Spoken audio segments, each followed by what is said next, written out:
બુલેટિનની શરૂઆત કરીશું એક મહત્વપૂર્ણ સમાચાર અત્યારે સામે આવી રહ્યા છે તેનાથી દિલ્હીમાં પ્રદેશ કોંગ્રેસ પ્રમુખને લઈ અને હલચલ તેજ બની ગઈ છે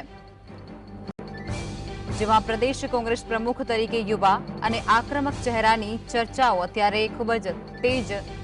જોવા મળી રહી છે જેમાં ઓબીસી દલિત ક્ષત્રિય અને પાટીદાર નેતાના નામની પણ ચર્ચાઓ અત્યારે ખૂબ જ થઈ રહી છે ઓબીસીમાંથી ગેનીબેન ઠાકોર અને લાલજી દેસાઈ નામની પણ ચર્ચા અત્યારે ખૂબ જ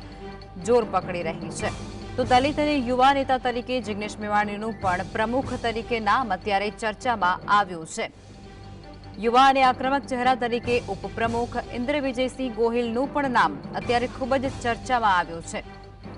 પાટીદારની અંદર ચહેરા તરીકે પરેશ ધાનાણીના નામની પણ ચર્ચાઓએ અત્યારે વેગ પકડ્યું છે ત્યારે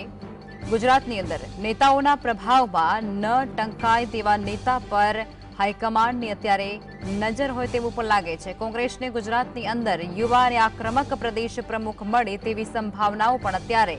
વ્યક્ત કરવામાં આવી રહી છે રાજકીય વિશ્લેષકો દ્વારા દિલ્હીની અંદર પ્રદેશ કોંગ્રેસ પ્રમુખને લઈ અને અત્યારે હલચલ ખૂબ જ તેજ બની ચૂકી છે વિચારણા ચાલી રહી છે પ્રદેશ કોંગ્રેસ પ્રમુખ તરીકે યુવા અને આક્રમક ચહેરાની ચર્ચા અત્યારે ખૂબ જ તેજ છે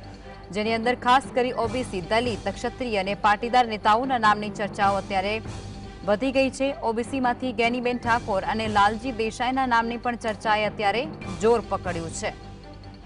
આ ઉપરાંત દલિત અને યુવા નેતા તરીકે જિગ્નેશ મેવાણીનું નામ પણ ખૂબ જ ચર્ચામાં છે ગુજરાત પ્રમુખ કોંગ્રેસમાંથી આવી શકે ત્યારે યુવા અને આક્રમક ચહેરા તરીકે ઉપપ્રમુખ ઇન્દ્રવિજયસિંહ ગોહિલનું નામ પણ અત્યારે ખૂબ ચર્ચાની અંદર જોવા મળી રહ્યું છે પાટીદારની જે ચહેરાની તરીકે પરેશ ધાનાણી છે તેમનું નામ પણ અત્યારે ખૂબ જ ચર્ચામાં જોવા મળી રહ્યું છે ત્યારે ગુજરાત નેતાઓના પ્રભાવમાં ન ઢંકાય તેવા નેતા પર હાઈકમાન્ડની નજર રહી શકે છે ગુજરાતની અંદર શક્તિસિંહ ગોહિલના રાજીનામા બાદ હવે ગુજરાત કોંગ્રેસને યુવા અને આક્રમક પ્રદેશ પ્રમુખ મળે તેવી સંભાવનાએ જોર પકડ્યું છે અને તે જ ગતિએ દિલ્હીની અંદર પ્રદેશ કોંગ્રેસ પ્રમુખને લઈ અને હલચલ પણ જોવા મળી રહી છે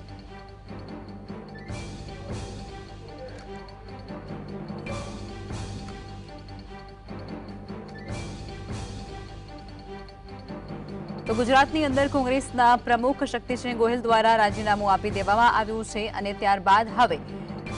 કોંગ્રેસને નવા પ્રમુખ કોણ મળશે તેને લઈને ચર્ચાઓ અત્યારે ખૂબ જ થઈ રહી છે અને તેની અંદર અનેક એવા દિગ્ગજ જે કોંગ્રેસના નેતાઓ છે તેના નામની ચર્ચાઓ પણ અત્યારે ખૂબ જોરશોરથી થઈ રહી છે અને તે જ મુદ્દે દિલ્હીની અંદર પણ ક્યાંક રાજકારણ તેજ થઈ ચૂક્યું છે ચર્ચાઓ ત્યાં પણ થવા લાગી છે ત્યારે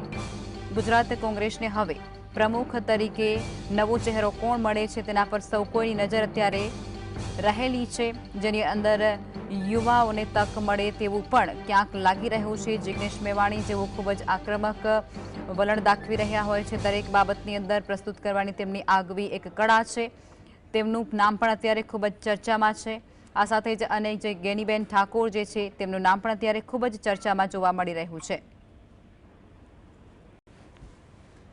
સંવાદદાતા ધવલ ફોન લાઈન પર જોડાઈ ચૂક્યા છે ધવલ અત્યારે ગુજરાત કોંગ્રેસને નવા પ્રમુખ મળે તેવી ચર્ચાઓ અને તે અંતર્ગત અનેક જે કોંગ્રેસના દિગ્ગજ નેતાઓ છે તેમના નામ પણ અત્યારે ચર્ચામાં આવ્યા છે શું છે સમગ્ર મુદ્દો જી ચોક્કસથી લખમાં વાત કરવામાં આવે તો વિસાવદર અને કડીની જે પેટા ચૂંટણી છે તે પૂર્ણ થતાની સાથે કોંગ્રેસની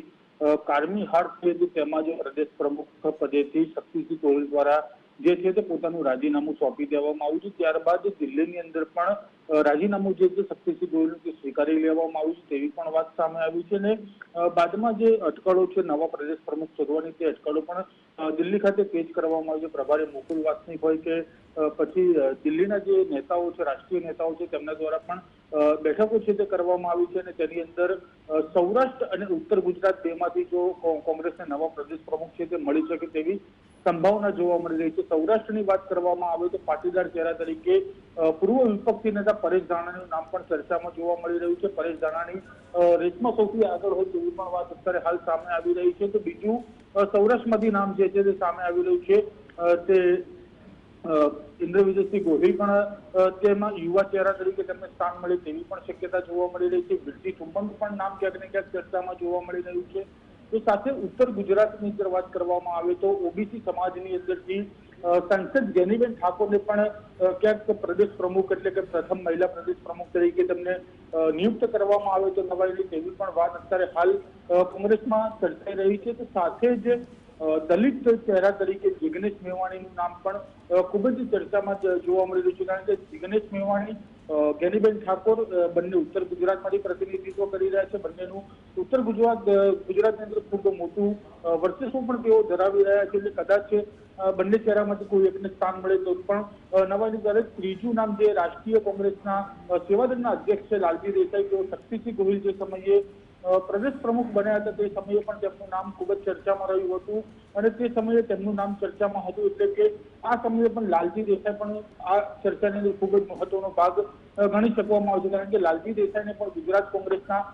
પ્રદેશ પ્રમુખ બનાવ્યો તો નવાઈની, કારણ કે છેલ્લા ઘણા સમયથી જોવામાં આવે તો ખેડૂતોનો પ્રશ્ન હોય, ઓબીસીનો પ્રશ્ન હોય, દલિતનો પ્રશ્ન હોય કે માઇનોરિટીના પ્રશ્ન હોય, તેને લઈને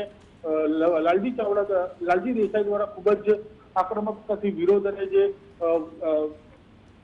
આંદોલનો છે તે કરવામાં આવી રહ્યા છે. તેથી અત્યારે હાલ આ તમામ નામો છે તે ચર્ચાઈ રહ્યા છે. એટલે કે થોડાક જ દિવસોની અંદર ગુજરાત કોંગ્રેસના જે નવા પ્રદેશ પ્રમુખ છે તે પણ મળી શકે તેવી શક્યતા જોવા મળી રહી છે. જી ધવલ, આભાર.